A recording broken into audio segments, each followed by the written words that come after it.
नमस्कार सभी को। कक्षा 7 के सभी विद्यार्थियों का मेरे चैनल में हार्दिक स्वागत है। आज मैं उपस्थित हूँ पाठ 12 स्वतंत्र भारत के परमवीर पाठ का अभ्यास कार्य लेकर। पिछले अंक में आपने इसका पाठ पढ़ा था और आज इसका अभ्यास कार्य। तो पहला प्रश्न है पाठ से, और इसके पहले को जो है अभ्यास कार्य वो विद्यार्थी स्वयं करें, वो आपको करना है। उसमें पढ़िए और उसको करिए पुस्तक से। और इसमें पाठ से पहला प्रश्न है, रमेश के मित्र उसके घर क्यों जाना चाहते थे? तो रमेश के मित्र उसके दादाजी से मिलने स्वयं युद्ध संबंधी जानकारी लेने के लिए उसके घर जाना चाहते थे। दूसरा प्रश्न है, युद्ध के दौरान सर्वोच्च वीरता का प्रदर्शन करने वाले सैनिकों को किस पदक से सम्मानित करने का प्रावधान है?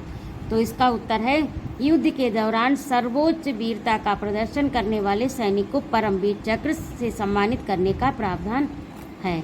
अगला है आपका, कारगिल युद्ध में किन सैनिकों को परमवीर चक्र से सम्मानित किया गया?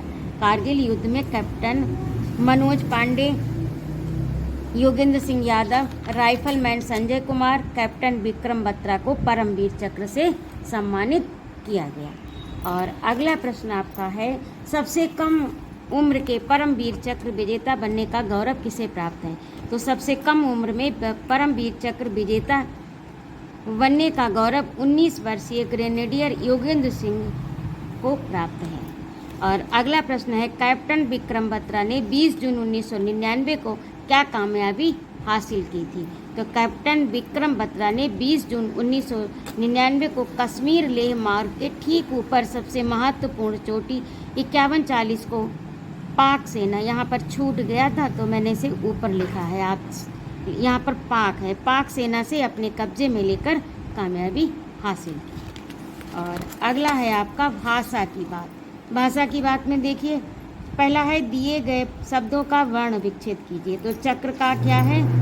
च, अ, क और र, आ। क्योंकि ये जो है ये जो वर्ण होते हैं इनमें से स्वर और व्यंजन दो तरह से होते हैं। तो इसमें से ये व्यंजन जो होते हैं वो आधे माने जाते हैं, तो इस प्रकार से ये लिखे जाएंगे। जैसे युद्ध, तो या यू, इस पर यू की मात्रा लगी है तो ऊ हो गया। धन, दा, और फिर दा भी आधा, ये जो नीचे इसका चिन्ह लिखा है प्लस धा, धा भी आधा और प्लस आ, तो क्या बना? युद्ध।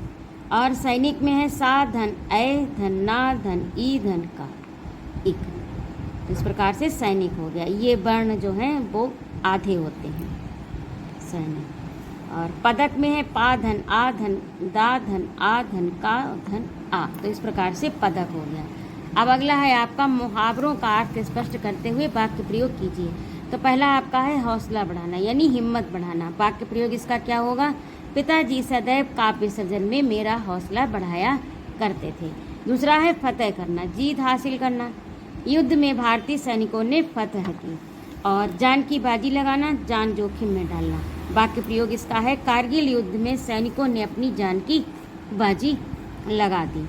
प्राणों की आहुति देना, इसका अर्थ है बलिदान होना। यहाँ पर छूट गया था तो मैंने ऊपर लिख दिया। प्राणों की आहुति देना का अर्थ है बलिदान होना। स्वतंत्रता को प्राप्त करने के लिए भारतीयों ने अपने प्राणों की आहुति दे डाली। और अंग्रेजी भाषा के शब्द इसमें लिखने थे, ये मैंने लिखे हैं, इन्हें आप अपनी कॉपी पर नोट करिए। इसी के साथ आपका ये पाठ समाप्त होता है, पाठ 12। और पाठ 13 अगले अंक में लेकर मैं शीघ्र उपस्थित होती हूँ। तब तक के लिए स्वस्थ रहिए, सानंद रहिए। जय माँ भारत।